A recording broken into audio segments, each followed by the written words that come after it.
$300 billion is what they owe, and this is all manageable. Fiscal policy, super accommodative, will not last forever. We have climate to address. The sell-off yesterday was a clear crack in the uptrend. We're ripe for a correction. This is Bloomberg Surveillance, Early Edition with Francine Lacqua.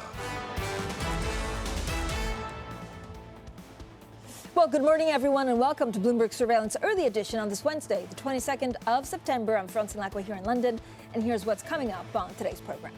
Evergrande investors breathe a small sigh of relief. The indebted developer will repay yuan bond interest due tomorrow, but there's a dollar coupon to pay as well.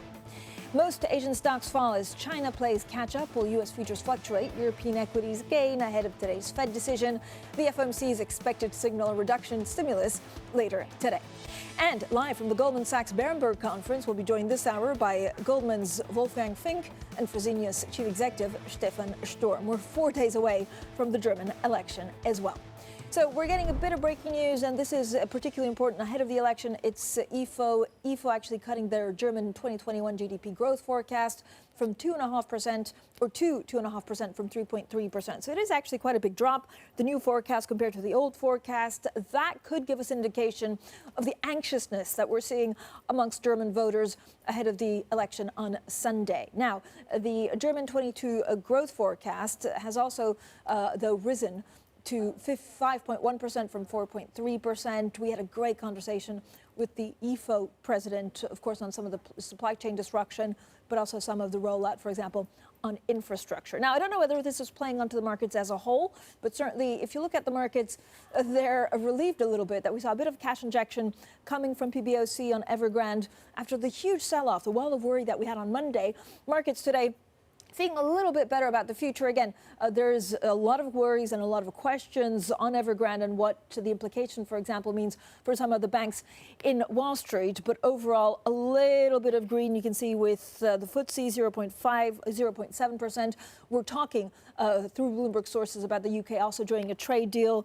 And you can see the CAC 40 gaining some 0.7% amongst the groups that are losing the most. I have to say it's the ones exposed to China, miners, luxury, for example. And then, of course, we have the Fed today, the big one, that could reprice some of the markets. Now, only 4 days to go until Germany's general election, and the Chancellor, Angela Merkel, has joined the campaign to give CDU candidate Armin Laschet a last-minute boost. Now, after a disastrous campaign, the German Conservatives are betting they can still narrow the gap with the Social Democrats to win the election. It's one of several sources of uncertainty for Europe's largest economy, as well as the pandemic recovery and the nascent issue of ballooning gas prices. Well, joining us now is Wolfgang Fink. He's chief executive for Germany at Goldman Sachs. Wolfgang is hosting the Goldman Sachs Berenberg 10th German Corporate Conference this week. So, Wolfgang, thank you so much for joining us right here on Bloomberg Surveillance. Thank you for having me. Early edition. When you speak to chief executives in Germany, when you speak to, I guess, companies and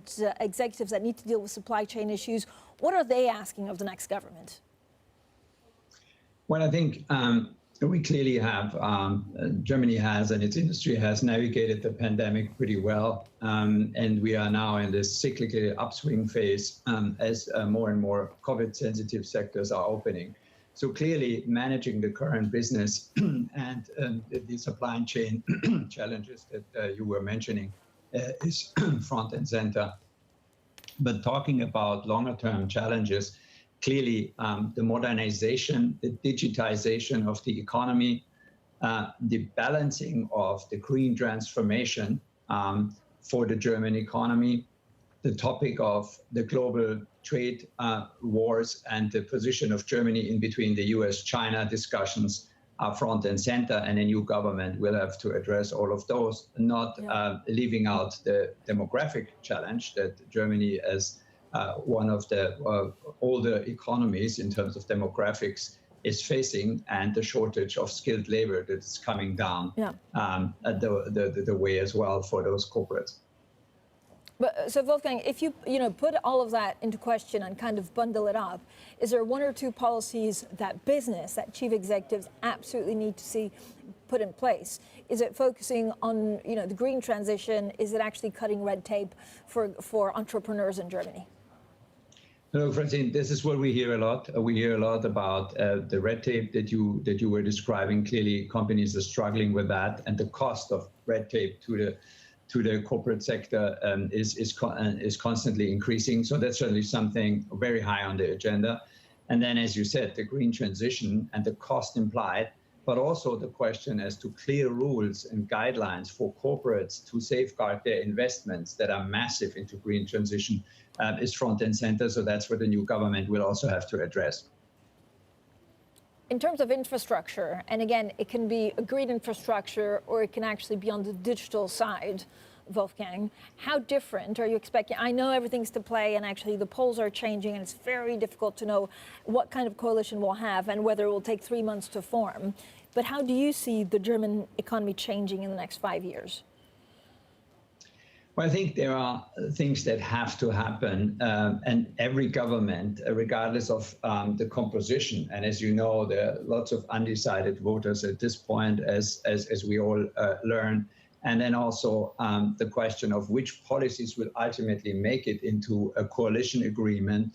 But irrespective of that, the digitization of the economy is a daily sort of challenge for many of the actors in the German business. And so we will have to address that. The new government will have to address that. The green policies, the implementation of the European Green Deal will be an agenda that is a Europe-wide agenda that Germany will have to play a leading role and will want to play a leading role with. So I think it's pretty independent of what precisely the coalition government are. Those are sort of general topics that will determine the next couple of years in the progress of this economy. What does Frankfurt, Wolfgang, actually need to remain a global financial center? I know we've seen also a lot of people actually move from London to Frankfurt because of Brexit. What are they asking? What does the financial community of Frankfurt and stock markets ask of the new government? Yeah, I think in particular, Frankfurt has a good starting point as it is housing a major institution, as you know. But I think the whole question of the European capital markets, the European banking union, and a push towards that, in particular because of the financing need that the European economy will have with the green transition alone, a couple of trillions, as we think part of the Green Deal will have to go into infrastructure investment. So you need functioning financial infrastructure in order to address that. Now, Frankfurt, in the heart of Germany, Europe's largest economy, is in a good position where sort of the institutions, the regulators, and the governments can push together for getting these major initiatives going and push them forward. And that clearly will, again, enable a city like Frankfurt to thrive as we see more of European capital and banking union, capital markets and banking union come into practical reality. So that's number one. Number two, I'd say clearly openness towards international investments, which Germany needs to attract in order to finance many of those major transformations. And then thirdly, a business-friendly environment conducive to new business setting up here, which I think we're seeing start lots of interesting startups and initiatives going, but more push in that respect would certainly be helpful for Frankfurt. Wolfgang, how difficult will it be for the new chancellor, no matter who that person is, to try and fulfill the shoes of Angela Merkel after 16 years in charge? And we talk a lot about Angela Merkel, bringing Europe together, being a master at foreign relations. Is it things that matter to businesses? Does it matter to you how you run your business with a chancellor in charge? Well, I think that in particular for the German industry, but also its financial system that we are part of, it was very important that she was able to be as successful navigating the international relations. If you look at the German economy, and I'm only taking the DAX as an example, only 20% of the sales of the DAX 30 are concerned with Germany directly. The rest is Europe, US, China. So it's so important for this German economy and its financiers that we are part of a functioning international relation, both in terms of political relation, business relations, etc. So, I mean, she had made an invaluable contribution to that. So the next government and its chancellor will have to fill those shoes as Germany is navigating increasing international tensions and still wants to play in these economies and with these governments and be sort of at the heart of a European policy that integrates rather than divides. And hence, that will be a key aspect of a new government and chancellor. And if he or she succeeds, then clearly the German economy and its financial system will thrive. Wolfgang, thank you so much. Wolfgang Fink there, Goldman Sachs Chief Executive for Germany and Austria, joining us this morning. Now, coming up a little bit later in the program, we have a jam-packed show full of chief executives today. We speak to Stefan Sturm of Zinnias. We also hear from Maximilian Bittner of Vista and Enrico Vita from Amplifon. Remember, you can send all of these chief executives' questions. Just go into IB plus TV Go, or you can tweet me directly at Lacqua. This is Bloomberg.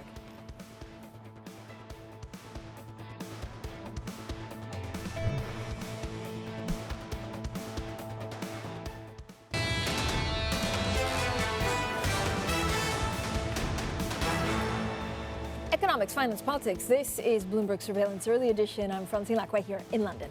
Now, the Evergrande pressure is easing somewhat as the developer says it will pay the interest due tomorrow on yuan bonds. However, the vaguely worded exchange filing doesn't specify when or how much of the almost $36 million Evergrande will pay. That as more investors have shot down the idea that this is China's Lehman moment. The Lehman moment produced pervasive structural damage through the system that wasn't rectified until the Treasury came across in terms of its borrowing, and then the Fed came across with quantitative easing. But this is not that kind of a shake-up type of thing. This is $300 billion is what they owe, and this is all manageable. Well, joining us now from Beijing is James Berger. He's Bloomberg's China economy editor. James, as always, thank you so much for joining us. So what exactly are we looking at? We saw a bit of a cash injection from PBOC. Evergrande saying it'll pay part of its notes, but actually many questions about the spillover of this if it defaults. That's right. I mean, as you said in the introduction, they agreed to pay, or they agreed to defer, this $36 million interest payment that was due tomorrow on an onshore bond. They've also got $80-something million of interest payments due on offshore bonds tomorrow as well. It's not clear what's going to happen to that. There's been no announcement about that. But with that bond, there's a 30-day grace period between which where they don't have to pay before they're actually in default. So, that does leave them some time to sort out what they're going to do with that interest payment. And as you said, the PBOC injected a net 110, I think net $90 billion yuan into the money markets today. And those two things combined, the announcement that something had been done about this interest payment and that PBOC liquidity injection was enough to soothe China's stock market, at least for today. It's down a little bit, but it's much better than it was initially, and it's much better than I think people thought it was going to be after looking at what happened in Hong Kong the last 2 days. James, thank you so much. James Berger there, Bloomberg's China economy editor. Now let's get straight to the Bloomberg First Word News. Here's Leanne Gerrans. Hi, Leanne. Hi, Francine. The Democratic-controlled House has passed a bill to suspend the U.S. debt ceiling into December 2022 and provide the government funding to operate past the end of this month. But Republicans have vowed to block the measure when it reaches the Senate over the debt limit provision. The political standoff raises the chances of both the government shutdown and a default, which could have devastating consequences for the U.S. economy. Now, the UK government is to provide limited financial support to restart fertilizer production at the country's biggest plant in a bid to ease a shortage of carbon dioxide that's crucial for the food industry. CF Industries had halted the site due to the soaring cost of natural gas. Separately, the government has met with domestic gas and power suppliers as several stopped accepting new customers as the UK energy crisis is escalating. Global news 24 hours a day, on air and on Bloomberg Quick Take, powered by more than 2,700 journalists and analysts in more than 120 countries. I'm Leanne Gerrans. This is Bloomberg. Francine. Leanne, thanks so much. Coming up, we're back at the Goldman Sachs Berenberg conference, joined by kidney disease specialist company Zinnias and its chief executive, Stefan Sturm. If you have any questions, just IB plus TV Go, or you can tweet me directly at Lacqua on Twitter. This is Bloomberg.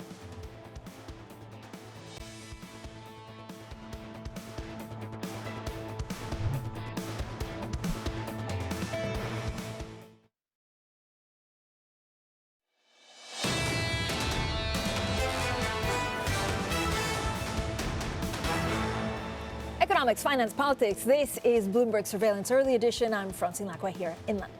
Now let's get back to the Goldman Sachs Berenberg conference. And Zinnias is the world's leading service and treatment provider for those with renal diseases.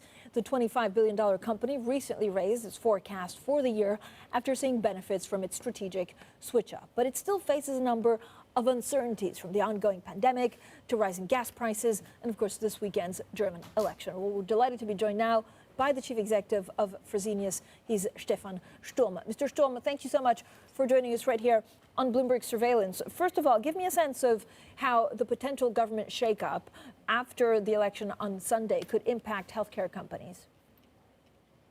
Good morning, first of all, and thank you for having me. We are determined to work with any government, whatever the shape of it is going to be, for as long as we have an opportunity for a rational dialogue and where we have an opportunity to bring across our ideas how patients going forward can be helped even better.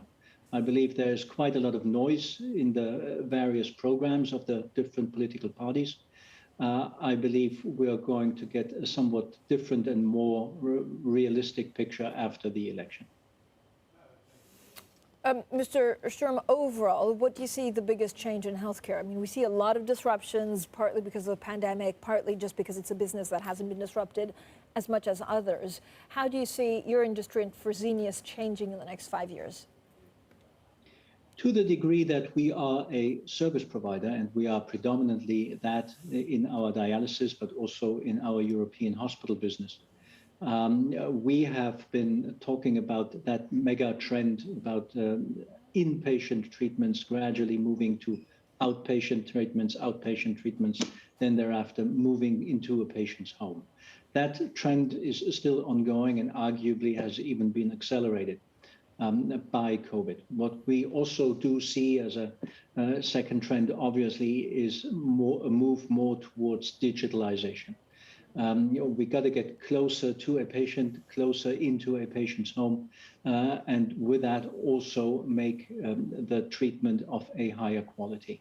And thirdly, there's a long list, but I'll leave it at three. Thirdly, that we as providers can assume a larger responsibility, also financially, for a patient's well-being. The financial risk of patient coverage that should be borne by those who actually manage a patient's health. There were reports in the media, Mr. Sturm, that actually Zinnias and you were looking at a possible breakup. I know of the company. I know you shot that down, that, as speculation, something that you're not interested in. What would make you look at the possibility of actually keeping certain units whilst, either selling off or spinning off other ones? Francine, I haven't shot that down at all. I have said that we need to be open to review the group structure against the backdrop of an underperformance of our share price and a very low valuation. I have to admit that for various more or less good reasons, haven't been able to show more meaningful earnings growth in the last years.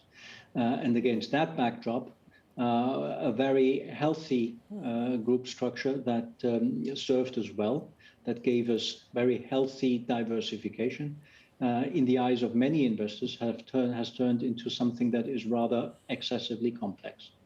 And so what we are doing as we speak is to go through ways, alternative scenarios, how we can still preserve operating synergies, also synergies below the EBIT line in terms of saved interest and tax expenses, but at the same time reduce complexity. That is a... Go ahead. Are you telling me that the current structure is therefore possibly not the right one? It may well be. That is just what we're trying to figure out.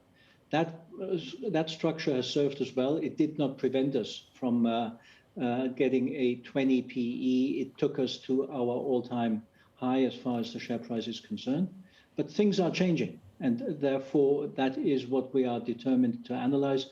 And I have committed to give at least an interim update as part of our Q4 results presentation next February. Mr. Sturm, we only have about 50 seconds left. How much can you mitigate some of the rising energy prices? We do not have a major exposure to rising energy prices at all. We are, when it comes to cost inflation, are primarily looking at salaries and wages. And also we're looking to some raw materials that are pharmaceutical specific. Energy, we are well hedged for the medium term, and all in all have a minor exposure anyway. Mr. Sturm, always a pleasure to speak to you. Thanks so much for coming on. Stefan Sturm there, the chief executive of Zinnias, joining us from the Goldman Sachs Berenberg 10th German Corporate Conference. Now, coming up, we'll talk a lot more about, first of all, the markets, but also luxury, second-hand bargains. Isn't anything new. We'll talk about Vestiaire Collectif. This is Bloomberg.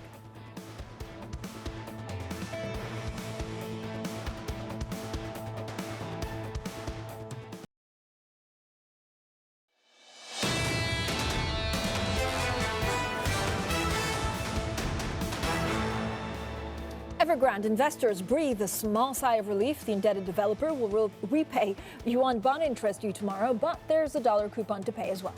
Most Asian stocks fall as China plays catch-up, U.S. futures fluctuate, and European equities gain ahead of today's Fed decision.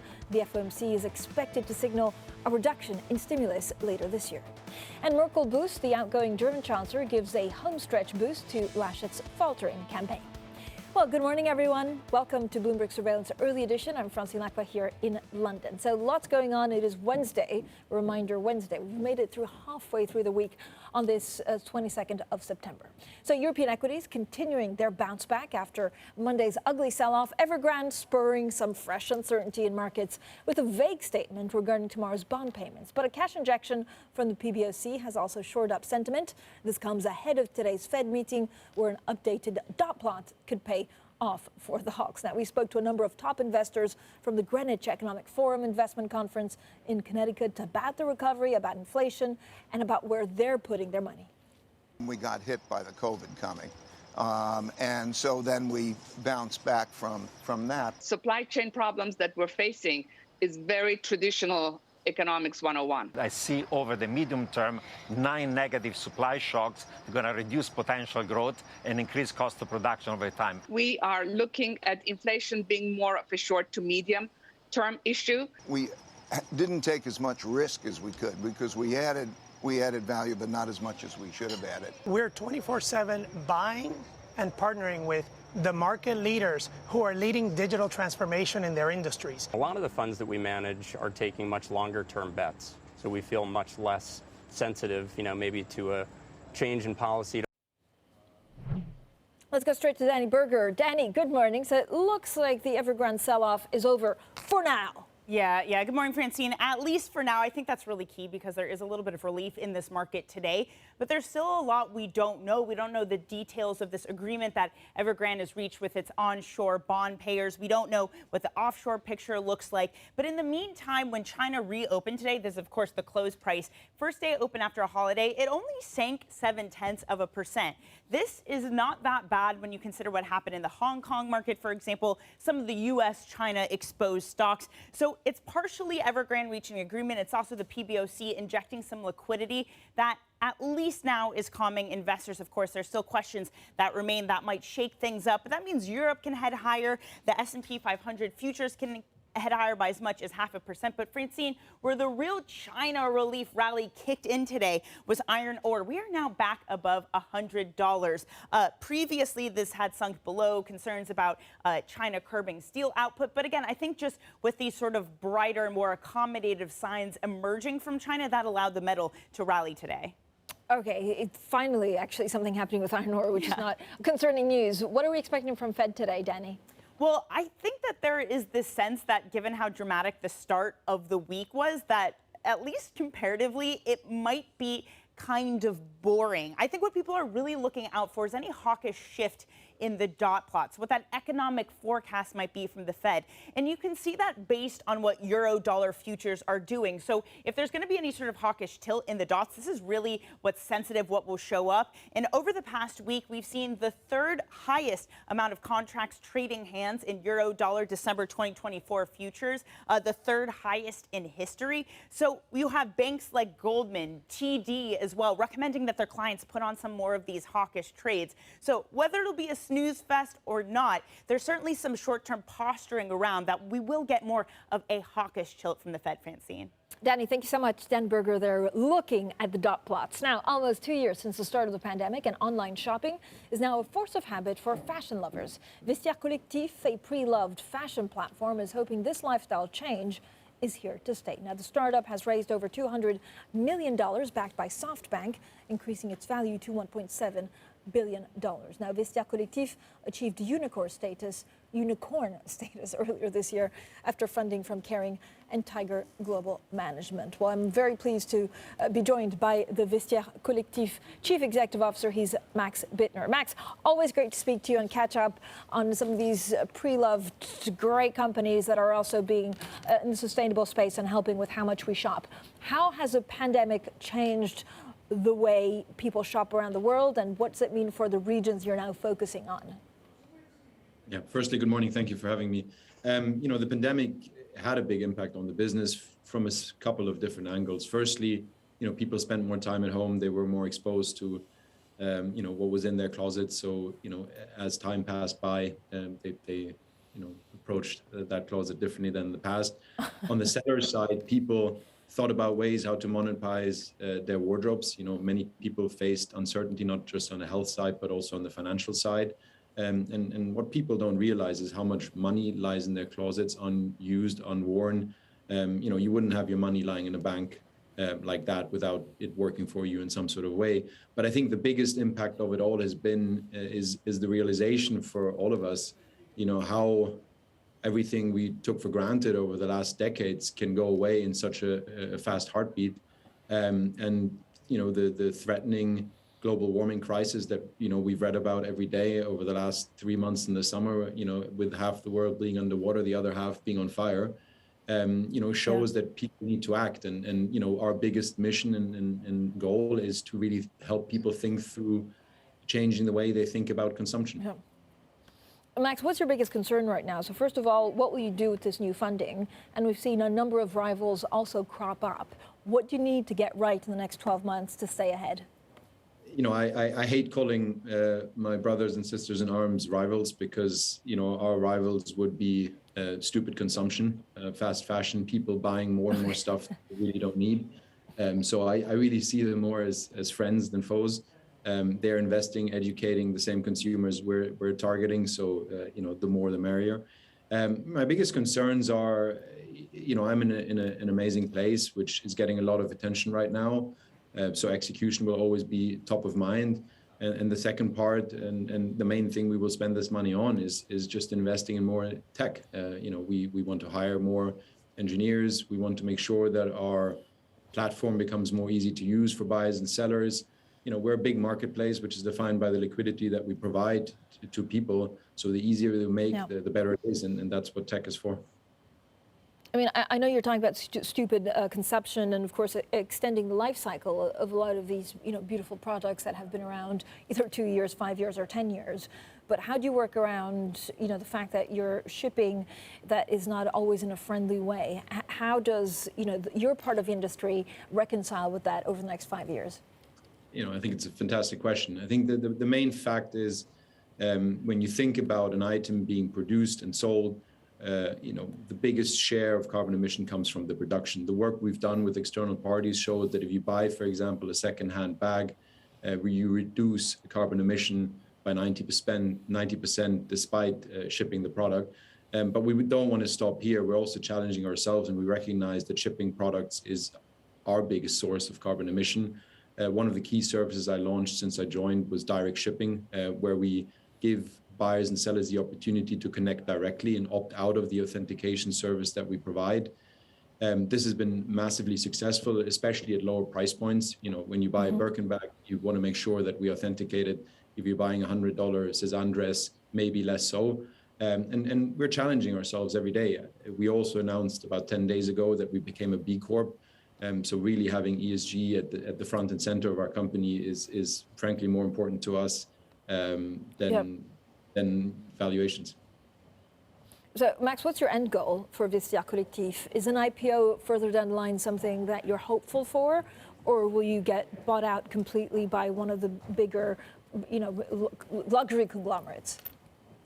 I think the goal for us is to stay an independent company, and that's the reason I joined. So, is an IPO somewhere down the line? Maybe. I think it's way too early to think about that. Secondhand is such a young space, despite being, a 1,000-year-old industry.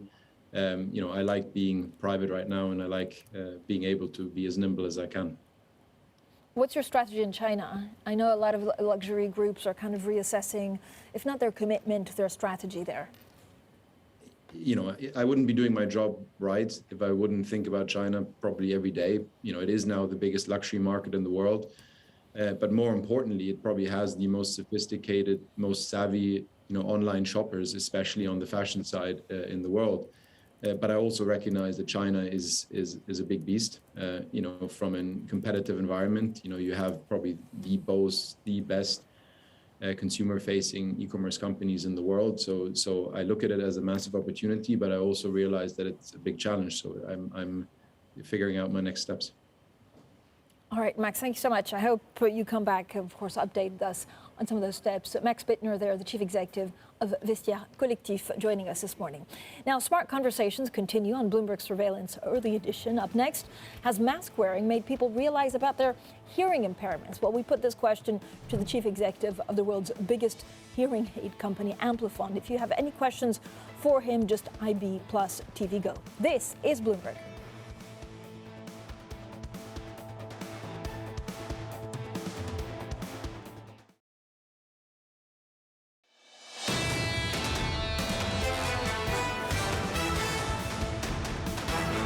Economics, finance, politics. This is Bloomberg Surveillance Early Edition. I'm Francine Lacqua here in London.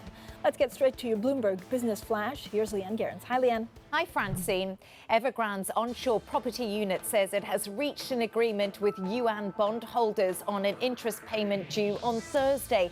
The vaguely worded statement didn't, however, specify how much interest would be paid or when.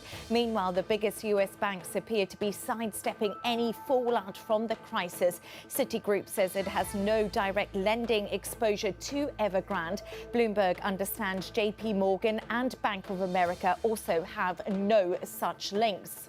Now, Volkswagen's truck division Traton has become the latest manufacturer to warn the global chip shortage is jeopardizing deliveries. Traton, which owns the Scania and MAN brands, says sales in the third quarter will be significantly lower than planned. The unit joins Daimler, Toyota and others in warning of a downbeat quarterly earnings season to come for car makers.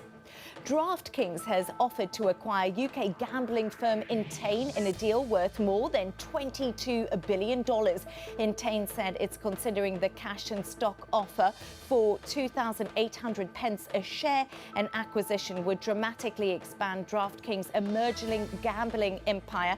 Entain owns British bookmakers Ladbrokes and Coral. And that's your Bloomberg Business Flash. Francine. Leanne, thank you so much. Now, most people don't mind wearing a mask when they go out. The only trouble is sometimes it actually might be difficult to hear what other people are saying behind their face coverings. Now, those muffled voices you hear during the pandemic could be exposing a possible hearing impairment.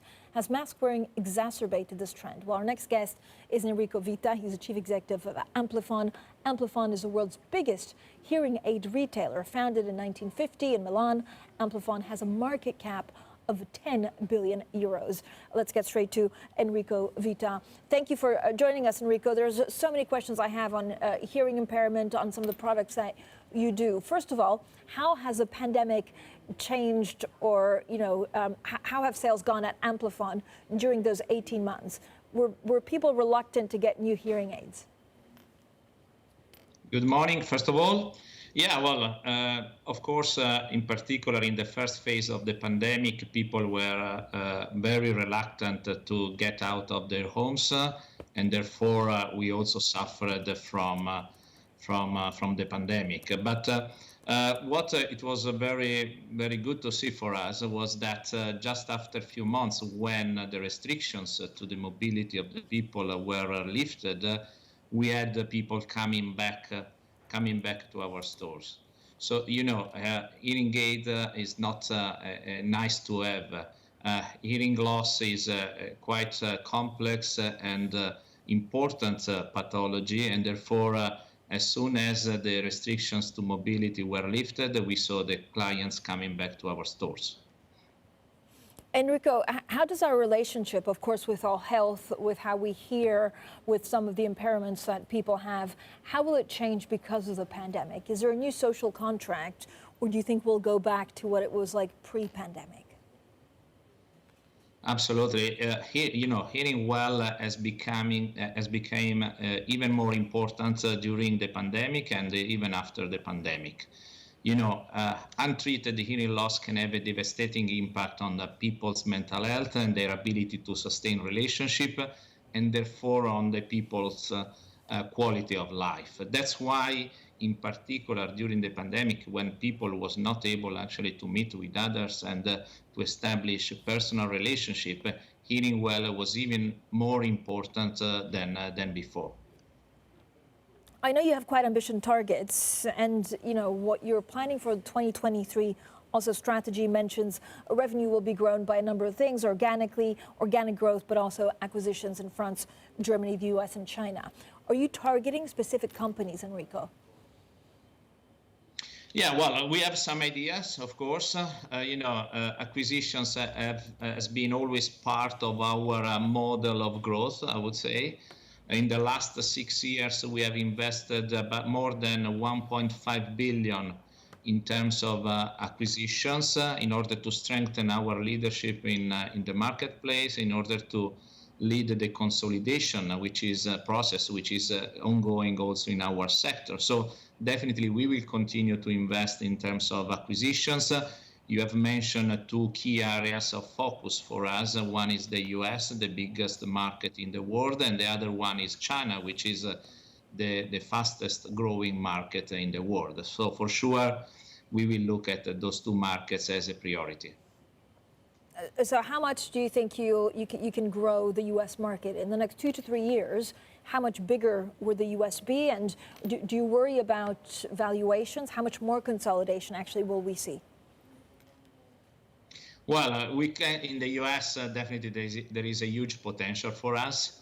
The US is by far the biggest market in the world. The value of the US market is above 6 billion euro, and we capture just a very limited part of this value. So there is definitely a huge potential for us to grow. We will do it both organically, but also through acquisitions, if of course the opportunity will arise.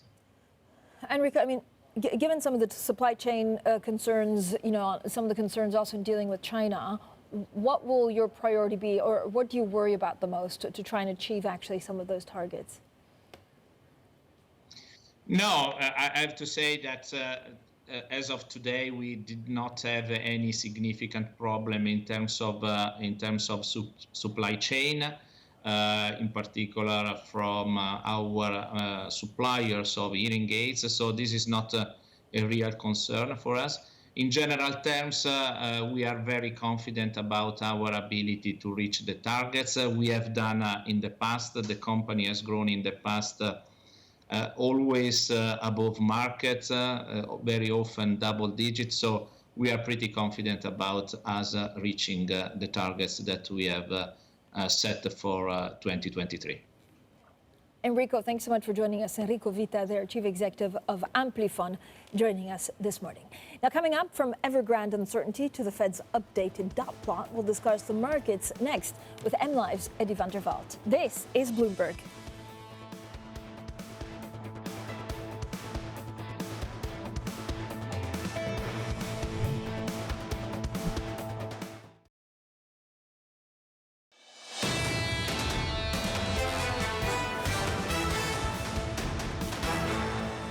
Economics, finance, politics. This is Bloomberg Surveillance Early Edition. I'm Francine Lacqua here in London.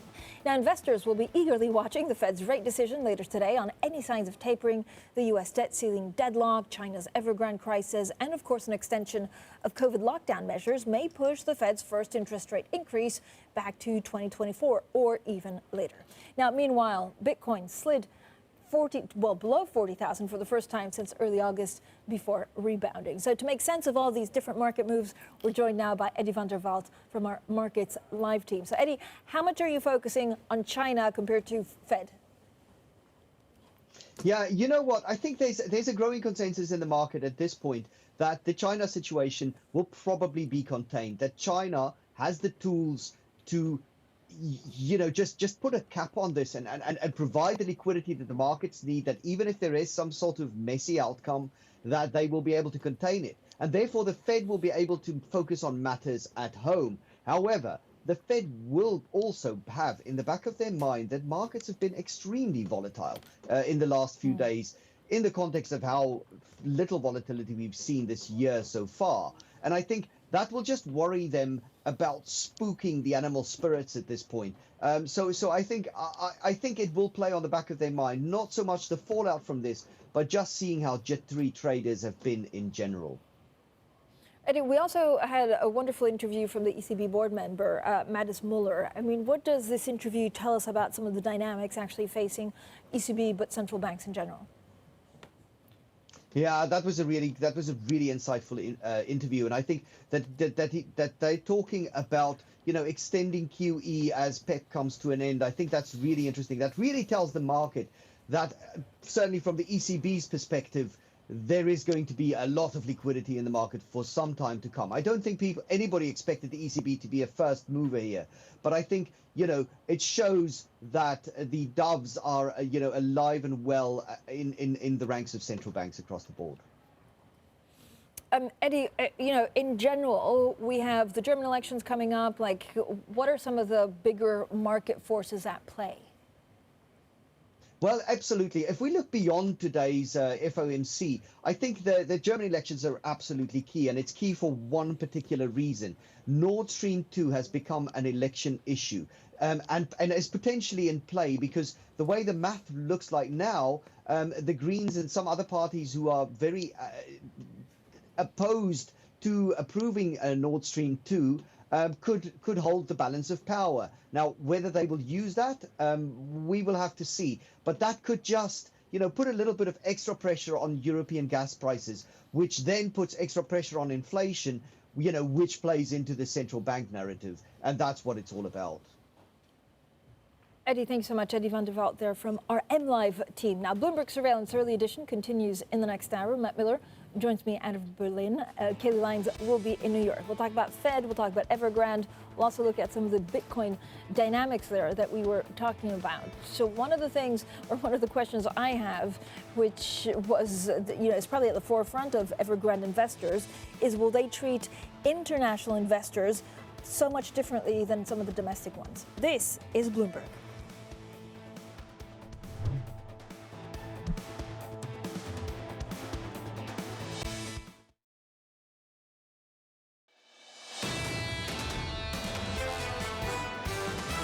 It's quite clear that markets and investors have become actually maybe perhaps a little bit too pessimistic. Fundamentally, we're still in the relatively early stages of this economic cycle. The question is, in this risky environment, how much do you want to be aggressive? This is Bloomberg Surveillance, Early Edition, with Francine Lacqua, Matt Miller, and Kailey Leinz.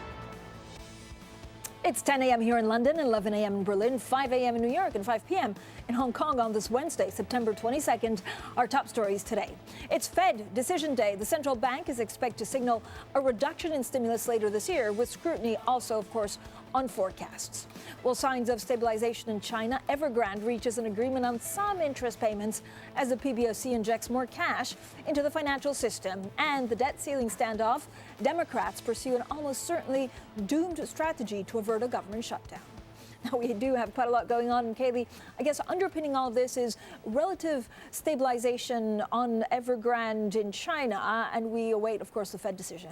Yeah, not much at all going on this Wednesday morning, Francine. Good morning to you. Now, in Asia, I would note we did still have some closures for holidays. Both Hong Kong and South Korea were shut, but markets opened back up after a holiday in China, and the CSI 300 did fall by about 0.7%, even after the PBOC injected 120 billion yuan in short-term liquidity, equivalent to about $18.6 billion, really trying to ease some concerns around Evergrande specifically. And when it comes to Evergrande, we did get a pretty unusual, vaguely worded statement from the company about its bond payments that are due tomorrow on Thursday, saying that that has been resolved via private negotiations. Not really clear what that means, but that may ease some concern for now. Now, elsewhere, we also had Japanese equities falling for a second day. We, of course, got the BOJ decision overnight. They left their policy settings on hold, but did warn about COVID-related damage to the economy. And after that decision, the Japanese yen is the big underperformer in the G10 space, weaker against the dollar by about 0.25%. Finally, I would point to iron ore futures in Singapore, a big recovery, up 15%, back above that $100 level, actually that $107 level now, maybe getting some easing of concerns because of that PBOC action. Now, of course, that's not the only central bank action we have to pay attention to today. We do have that Federal Reserve decision coming up at 2 p.m. Eastern time. It's not just about the language around tapering. It's also about the summary of economic projections and the dot plot. Now, ahead of that, futures are in positive territory. We're up about 0.6% on S&P E-minis, but the bond market is just waiting and watching, going nowhere on the U.S. 10-year yield. We are steady right around 132. And then in the commodity complex, I would point to crude up 1.7%. We continue to see a tightening in inventories, and we expect data to show that when we get the EIA report later on this morning. And finally, just pointing to Bitcoin, a bit of a recovery after 3 days of losses. Matt, the cryptocurrency up 3.5%. Right now, we're trading north of $42,000. All right. Well, there's a lot of central bank action, Kailey, actually, behind what we're seeing happen in markets. Mattis Mueller, not to be confused with Matthew Miller, is a governing council member of the ECB, and he said that he thinks they should be boosting their regular asset purchases once the pandemic era spending is over. So I'm not sure if that's fully what's behind. Obviously, we're seeing globally a bounce in equities, but that's got to add to your good mood on this Wednesday morning. If you're long European stocks, we're seeing 1% gains again across the board. Not back to the all-time highs that we saw a couple of weeks ago on the Stock 600. We saw, I think, 475, and right now we're trading around 461, 462, but we're getting there, and the 10-year yield is rising a little bit as investors feel comfortable enough to let go of that debt. You can see the euro and the pound, little change right now, 117.33, 136.41, but I think it's interesting you see the 136 handle rather than a 37.38 or a 39 as we have been for the past few weeks, Francine. Yeah, Matthew Miller. I didn't know it was a Matthew Miller. Yeah, of course, the focus is also on the fact that PBOC gave a little bit of cash injection to Evergrande, so it's just stabilizing the situation. I don't know for how long, but certainly at the moment, it avoided a major sell-off that maybe some traders were concerned about. Now, a look at what else is ahead today. The U.S. Food and Drug Administration may decide whether to recommend COVID-19 booster shots made by Pfizer and BioNTech. Then the UN General Assembly continues its general debate. This provides all member states with a platform to address the UN body. Today's main event, of course, we were just talking about the Fed's rate decision, 2 p.m. New York. The central banks is expected to signal scaling back asset purchases later this year. So, Kailey, it's all about the dot plot. The dot plot.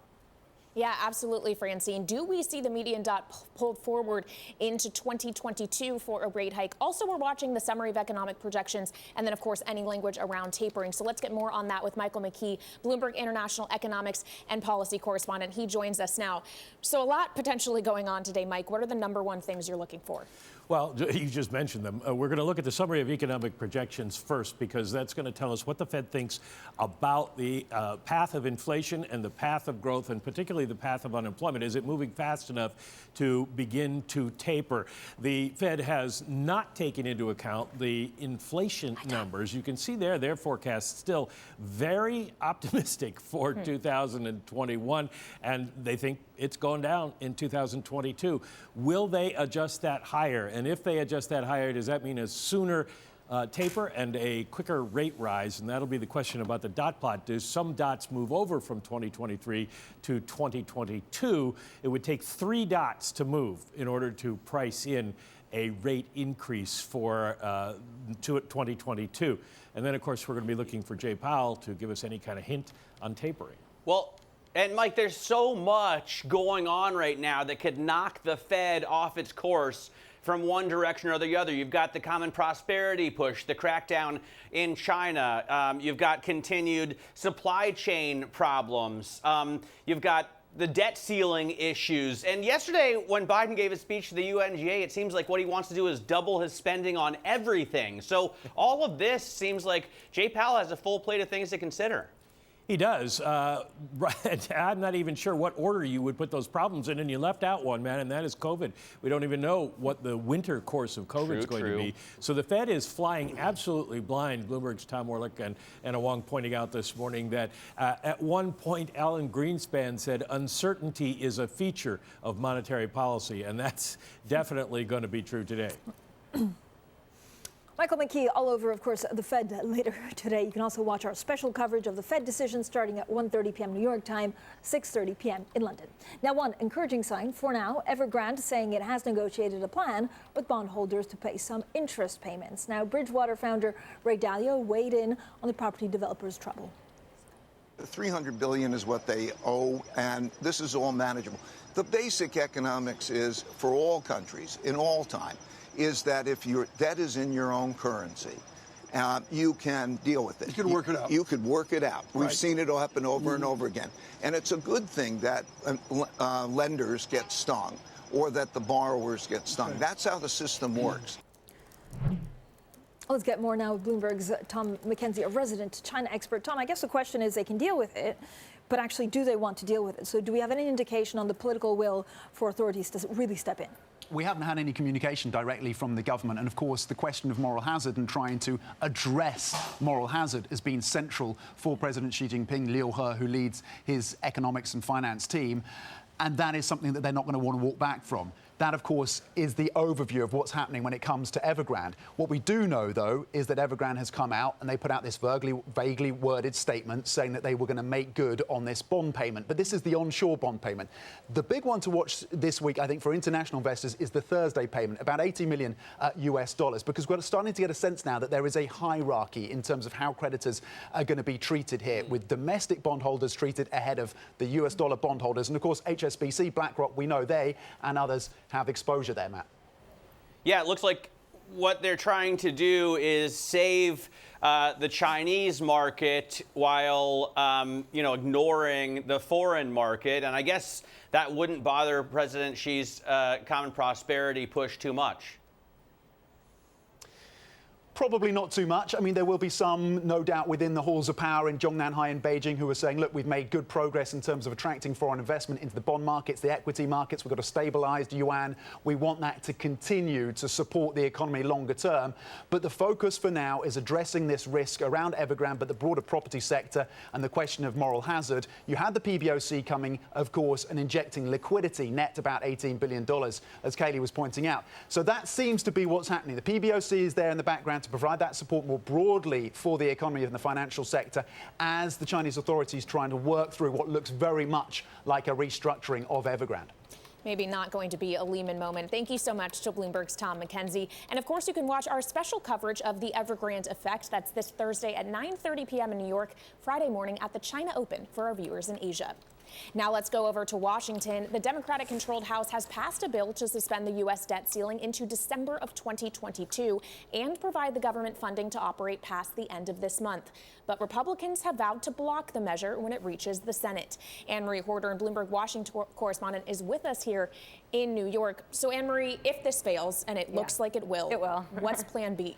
So it's going to fail. We do know that, except for maybe one senator from Louisiana who likes the idea of aid going to his constituents, given all the effects of Hurricane Ida. But it's going to fail, and then we're ever so close to that ending of when we can fund the government and also the debt ceiling. The Republicans have already have their own in the Senate version of this bill. So it's basically to keep the funding going. It has also money towards the Israeli Iron Dome, which the progressives have taken out on the House bill. But it doesn't have the debt ceiling. So even if they were able to at least get to a measure in terms of moving forward on keeping the government operational, they still have not addressed the debt ceiling. So this is going to come down to the wire. But at some point, someone is just going to have to capitulate, and it's likely going to have to be the Democrats. They're going to have to do it through reconciliation. Anne-Marie, of course, in New York, the United Nations General Assembly, so President Biden urging the world to turn from conflict towards cooperation. We are not seeking a new Cold War or a world divided into rigid blocks. The United States is ready to work with any nation that steps up and pursues peaceful resolution to shared challenges. Anne-Marie, I mean, the word sounds nice, but then if you look at the French, they certainly won't forget being snubbed over the submarines. Yes, exactly. It was very much sort of very diplomatic in his messaging, the president, but behind the scenes we have seen a lot of grievances from Europe, especially about what is going on with America. As you mentioned, France, and we're still waiting for that phone call between President Biden and Emmanuel Macron. The message, though, yesterday, really, though, Francine, from the president was winding down the 20-year war for Afghanistan, where the United States' future interests lie. He didn't mention China by name, but certainly that is where he was discussing that when he said this is not a Cold War, because just the evening before, the UN Secretary General Antonio Guterres said that the U.S. and China have a very unstable relationship, and that's where it is headed. It is headed towards a Cold War. But you make the point that many people are scratching their heads that when America say they are back, do they really mean it, or do they mean America's back only in America? All right, Bloomberg's Anne-Marie Hordern with us in New York. Thank you so much. And now let's get back to the markets and take a look at some stocks moving in pre-market trading here in the U.S. One of the big ones to the downside is FedEx. Shares down about 5.4% after the company reported after the bell last night. Missed expectations in the quarter, plus cut its full-year forecast. Really struggling because of labor issues. That's raising costs for the company, and you have shipment growth slowing down at the same time. So that's weighing heavily on the shares this morning. Another stock moving to the downside is Hyatt, of course, the hotel chain. It is issuing $7 million worth of shares in order to fund its acquisition of Apple Leisure Group. That's dilutive, and as a result, the stock is down 3.3% before the bell. One mover to the upside, though, is Rocket Labs, and this is after the company inked a deal for a launch in 2023 that's focused on the removal of space junk, so taking some of that debris out of orbit. There's a lot of optimism around that this morning, with the stock up the better part of 5% before the bell, Francine. Now, coming up this hour, we speak with Simon French, Panmure Gordon chief economist. We'll talk, of course, about the Fed and Evergrande. This is Bloomberg.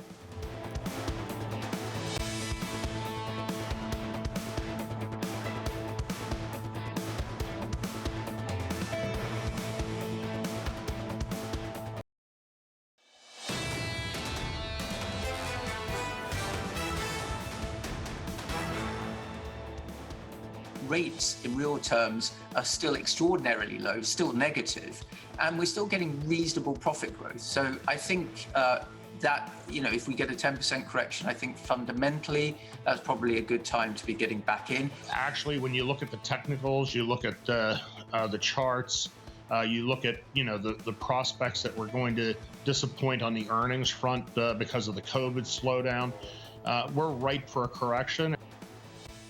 Peter Oppenheimer of Goldman Sachs and Scott Meinert of Guggenheim speaking to Bloomberg yesterday. Now joining us now is Mark Cudmore at Bloomberg, macro strategist. So Mark, maybe you buy it if we get a 10% correction, but what's going to be the catalyst for one?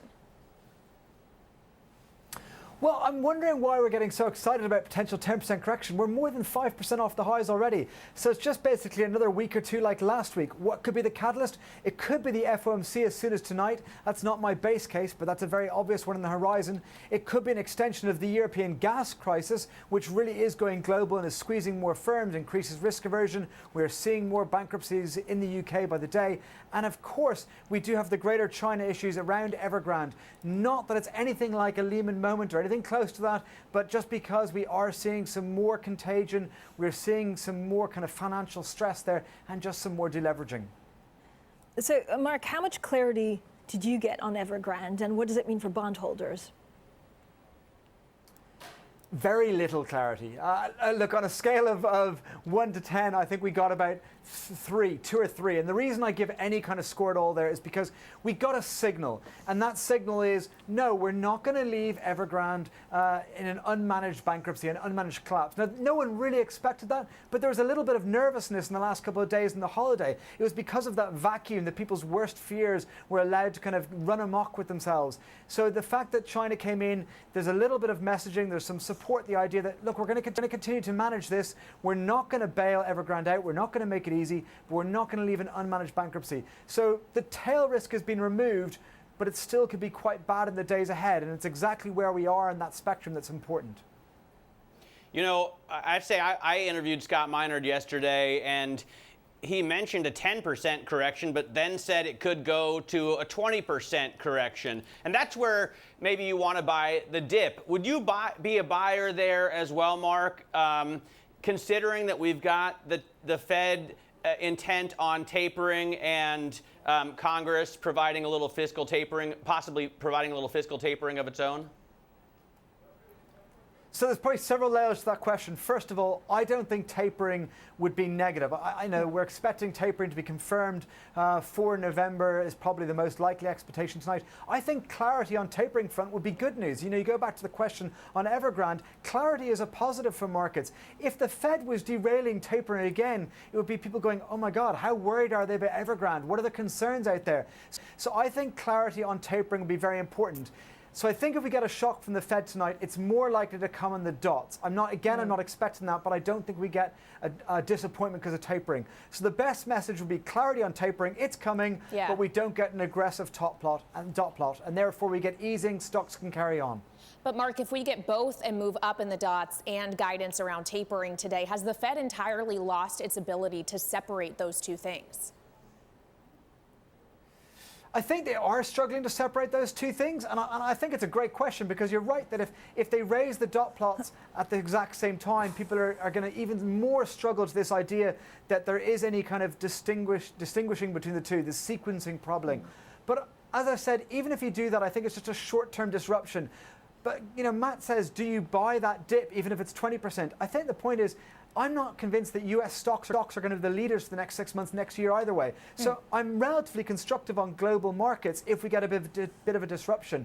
I would like to be buying the dip. I just don't think you buy the dip in the US. I think if the US stabilizes, the big opportunities for upside over the next 6 months, the next year are elsewhere.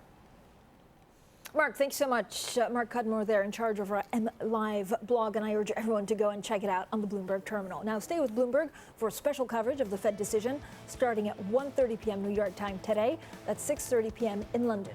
We're on dot plot watch. This is Bloomberg.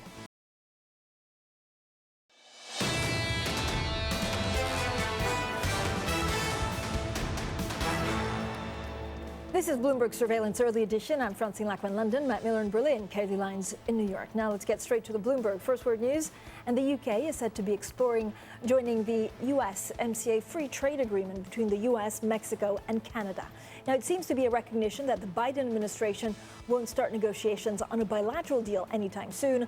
The UK is conducting negotiations around the world to replace its prior free trade treaty with the European Union. Now, so far, it has struck deals with the EU, Japan, and Australia. President Biden is said to be planning to order 500 million Pfizer COVID vaccine doses to donate abroad. Now, sources tell us negotiations between the White House and manufacturers are continuing. A deal is poised to be unveiled at a virtual vaccine summit. Now, the order would double the number of Pfizer shots that the U.S. has bought for exports. However, it's not clear when the delivery would actually ship or how much it would cost. And finally, Bitcoin rallying after dropping briefly below 40,000 for the first time since August amid rising criticism from regulators. Now, the mood in the global markets has improved, in part thanks to China calming market fears over Evergrande. Now, the largest cryptocurrency has broken a 3-day losing streak after an earlier slide. I have to say, Matt, I know we look at daily movements, and it's always interesting, but, you know, there are some existential threats about regulatory crackdown that could have huge implications going forward. They could, but also everyone could adopt cryptocurrency, and that could have big implications as well. The thing I think is interesting is that Bitcoin has become really correlated with markets. Our producer in New York, Dan Curtis, put together this chart showing that, you know, when stocks go up, Bitcoin goes up too. When they go down, they both go down. The interesting thing could be that it looks like Bitcoin is more correlated with falling stocks than it is with rising stocks. So maybe they do worse in a market pullback. It's interesting, though, Matt. Bitcoin, in theory, is one of the riskiest of assets you could possibly invest in, given the volatility. So wouldn't it make sense that on risk-off days, Bitcoin goes down, and on risk-on days, it goes up? Pegging it to fundamentals. We'll get back to that. Coming up, we'll talk crypto maybe with Simon French, Panmure Gordon, Chief Economist. This is Bloomberg.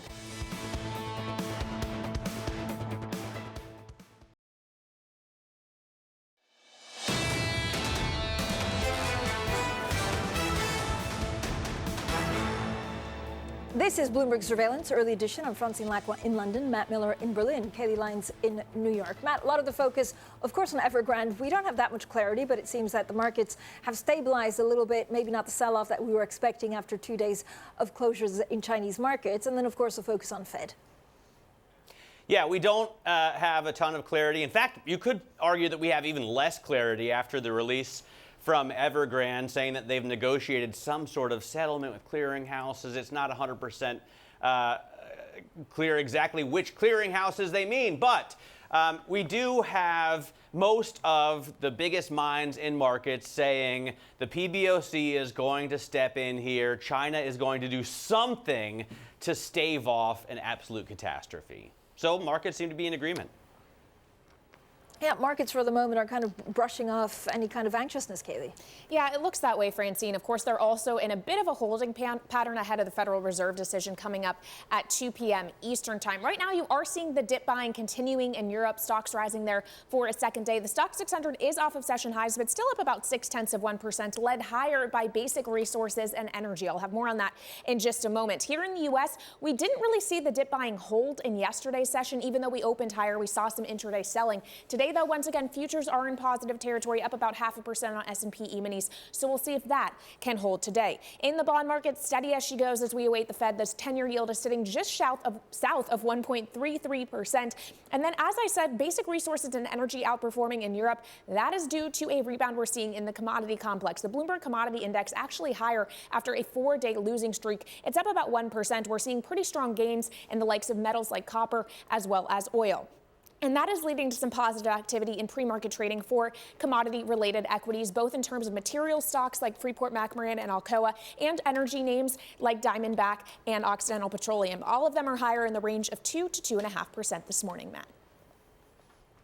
All right, good to get the morning movers there. I want to show you something that isn't really moving very much. This chart, and I'll welcome our Bloomberg radio listeners because you can't see it, but it's pretty genius. It's elegant, I would say. I wish these charts were signed. I found this on the Bloomberg terminal. It looks like the work of David Inglis, but I'm not 100% sure. What it shows is that markets, at least investment-grade bond markets, are not freaking out about Evergrande because spreads haven't blown out at all. This is Asian US dollar denominated investment grade debt, and it looks like all is clear.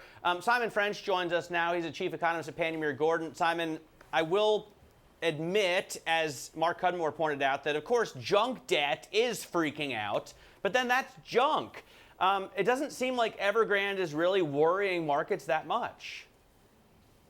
Well, morning, Matt, and I agree with that analysis. Indeed, actually, if you look at the junk debt markets, there not only is it's isolated to China, it's also isolated to real estate. The broader high-yield space in China hasn't seen those spreads widen anything like that. But a good sense check of the sort of contagion risk is what has happened in European and US high-yield markets.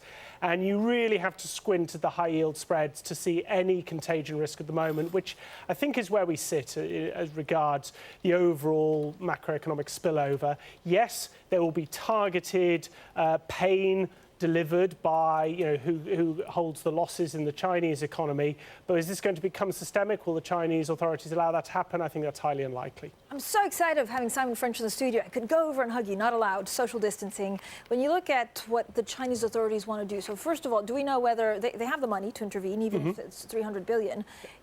Politically, does it make sense for them to do so, or is it also letting off a little bit of steam in the economy? It's not binary. There will be a tolerance level in terms of how much of a signal do the Chinese authorities want to give the real estate space in terms of getting the optimal amount of investment, which has been far out of kilter both with developed and indeed emerging market norms in the recent past. But as soon as it starts to spill over into household incomes, savings, of which of course is heavily exposed to the Chinese real estate, that tolerance level will be reached. And at that point, the corporate pain or the specific pain will need to be dialed back to avoid a contagion within Chinese consumer spending space. Not all bond creditors are created equal. Is there a chance that actually they focus on, yuan-denominated debt, focus on Chinese investors, and say, actually, to hell with the rest? Well, so I think that is absolutely the most fascinating thing, not just on this story, but on a broader story in terms of if there is going to be turbulence in what now is an almost $300 trillion debt market around the world, if there's going to be targeted haircuts, what will be the read across? What will people take from that as providing a precedent for other countries that may say, well, actually, all bondholders aren't made equal, and we can find the legal and indeed the political headway to start treating different holders differently? That would start to scare the markets, and I think that, therefore, is perhaps the biggest takeaway here. So, Simon, I have no doubt that there will be a question on China and Evergrande in the press conference for Jerome Powell later on today, but maybe it won't have too much of a bearing on the Fed's actual decision. What are you expecting in terms of a taper announcement and the dot plot? Yeah, so I think you're absolutely right. I think both the Evergrande issue and the broader sort of issues in corporate debt markets aren't going to really influence what we're going to hear from the Fed. I think there's actually a degree of continuity that we'll get. Despite a weak August payrolls number, I think there will be talking about tapering will end, and we'll be talking about tapering. We think that now there's a November timeline in terms of the decision, with a 15 billion taper probably month on month from December through to midsummer next year in terms of tapering that 120 billion of asset purchases down to zero. I think that perhaps the second order question in that is, how does Jay Powell stop markets, then concluding as soon as that is done, we move straight to a rate hiking cycle? I think he'd like to generate some clear blue water, and is why the dot plot, the second part of your question, is so key. I think the consensus of FOMC members will stay back end of 2022, early 2023, giving at least 6 months between the end of net asset purchases and the start of a rate hiking cycle. I wonder what your take is on the unemployment situation, because we're looking at the end of increased unemployment benefits, and some companies are saying it's still incredibly difficult to find labor. Others, Uber is saying they've had an increase in the number of drivers signing up in the past couple weeks. AutoZone says in the past 5 weeks or so, they've had an easier time hiring people. So there are specific examples of big companies saying now that you no longer get paid as much to stay home, people are coming in to look for a job. Yeah, so we have anecdotes on both sides of the aisle, don't we? And I think that's reflective of the fact that demand has rotated much quicker than supply can respond. And therefore, you have a mismatch, not just in the US labor market, but many labor markets around the world, a mismatch between where the demand has emerged and where the supply, which is more sticky, is slower to respond, was pre-pandemic. But I also think, let's put some numbers on this. Average additional jobs added in the United States economy, around 630, 640,000 over the last 6 months. I think to achieve the full employment target that the Federal Reserve and indeed the Treasury want to see before starting a hiking cycle, we're probably about 10 million jobs light of that level. So even if we continue at the last 6 months run rate, you're talking 18 months before you achieve that criteria. And let's be honest, that 6-month rate is going to slow as we approach that full employment level, so it's probably longer. If they're consistent to that full employment level, we are definitely back end of next year, early 2023, before the full employment criteria will be achieved. Simon, thanks so much. We haven't even talked about Bank of England tomorrow. We'll get you back on to talk about that. Simon French there, Chief Economist at Panmure Gordon. Now, with only 4 days to go until Germany's general election, the Chancellor, Angela Merkel, has joined the campaign to give CDU candidate Armin Laschet a last-minute boost. Now, Goldman Sachs German Chief Executive Wolfgang Fink told us about what needs to be addressed by the new government. Clearly, companies are struggling with that, and the cost of red tape to the corporate sector is constantly increasing. So that's certainly something very high on the agenda. And then, as you said, the green transition and the cost implied, but also the question as to clear rules and guidelines for corporates to safeguard their investments that are massive into green transition is front and center. So that's what the new government will also have to address.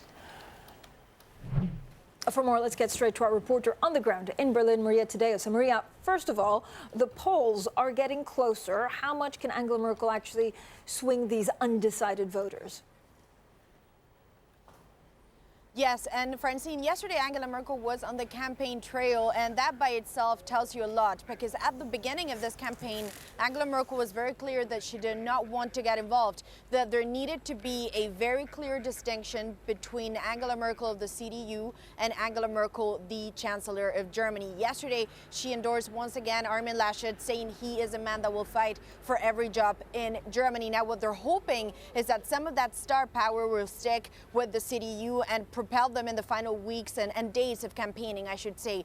The issue, Francine, many of the Germans that I've spoken with, they tell me that this is a moment in which they really have to reconsider whether they vote for Angela Merkel or they vote for the CDU, and that could be a problem for the Christian Democrats. Having said that, behind the scenes, they say they still see a path to victory, that a lot of the silent voters will come out on Sunday for a much more, let's say, conservative, made in Germany, everything that the CDU stands for in terms of the economy, and that could lead them to a victory, especially because the polls are so tight.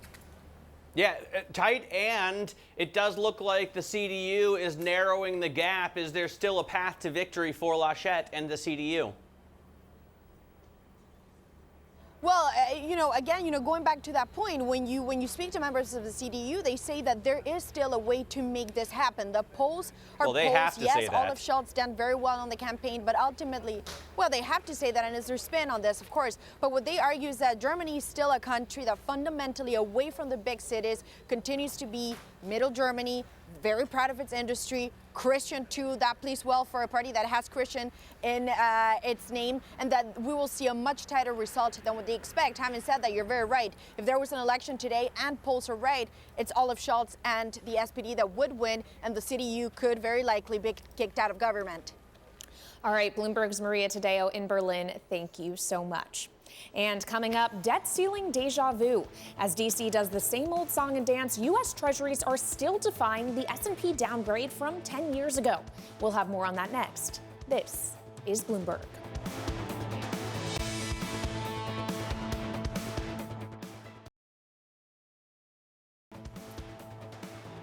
This is Bloomberg Surveillance, early edition, and you're looking live at the Principal Room. Coming up later today, the U.S. Special Presidential Envoy for Climate, John Kerry. Don't miss that interview. This is Bloomberg.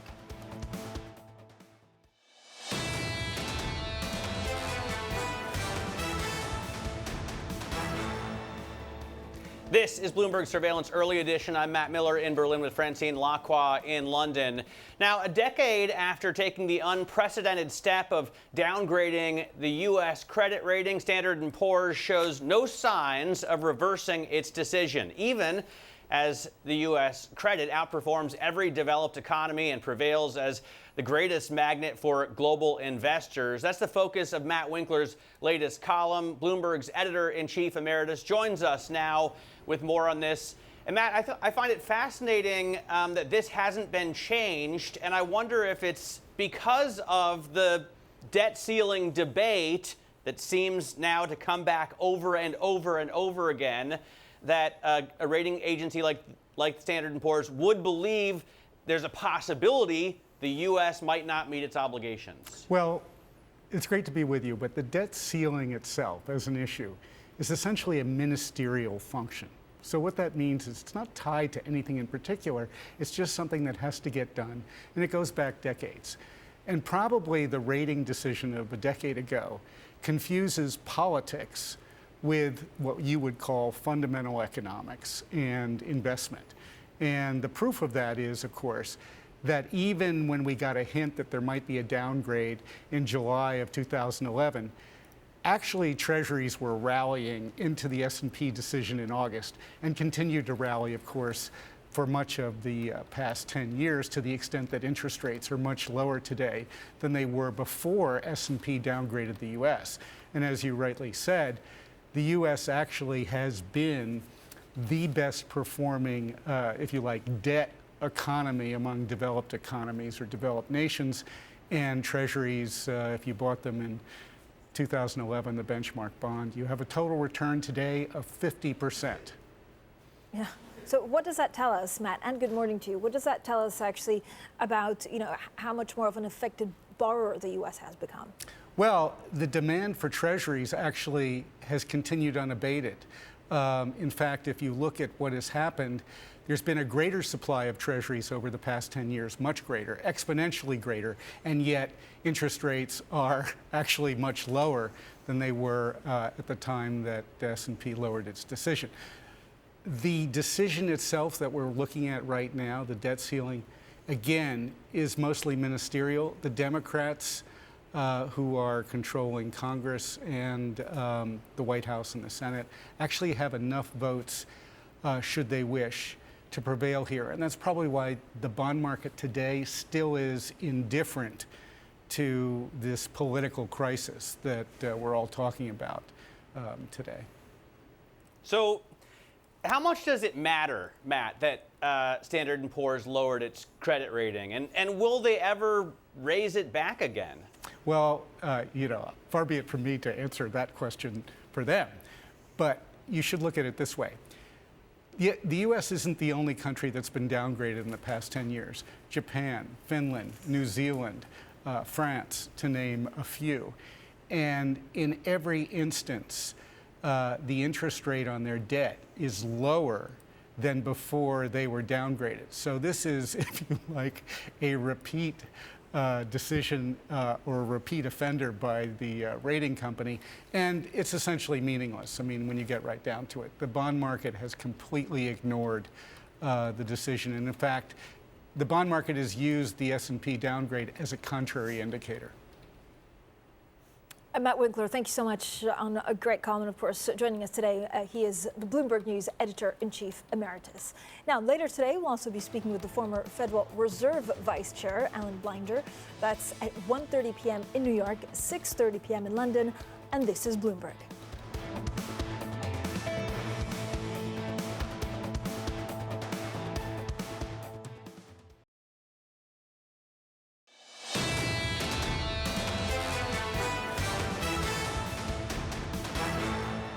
Got hit by the COVID coming. And so then we bounced back from that. Supply chain problems that we're facing is very traditional economics 101. I see over the medium term 9 negative supply shocks going to reduce potential growth and increase cost of production over time. We are looking at inflation being more of a short to medium term issue. We didn't take as much risk as we could because we added value, but not as much as we should have added. We're 24/7 buying and partnering with the market leaders who are leading digital transformation in their industries. A lot of the funds that we manage are taking much longer term bets, so we feel much less sensitive, maybe to a change in policy. Well, top investors there. Speaking to Bloomberg's Tom Keene and Chanel Bazak from the Greenwich Economic Forum. Tom Keene joins us now. Tom, great interviews. What did you learn? That Evergrande is not Lehman Brothers until it goes under? The Greenwich Economic Forum's really got a force here. I mean, Ray Dalio providing leadership there with his focus on Connecticut. But this is really something I think over the years they can build. There's a lot of smart people up there enjoying making and losing money. Mr. Dalio was very delicate about the challenges of Bridgewater, the challenges forward. It was just a great event. And, the highlight of it, I didn't know this, but Mort behind me was a 110-footer that was Matt Miller's. I didn't know that Matt had, had moved the boat up Miller there. spending also. Not in that I leased it out. Yeah, not in that video was Ned Lamont, who's a wonderful guy. He's governor of Connecticut. He is truly from one of America's esteemed families, and this is a guy who's really dealt with the Connecticut distribution. Let's go to a chart, Francine, on Connecticut. This is to the northeast of New York City for those internationally.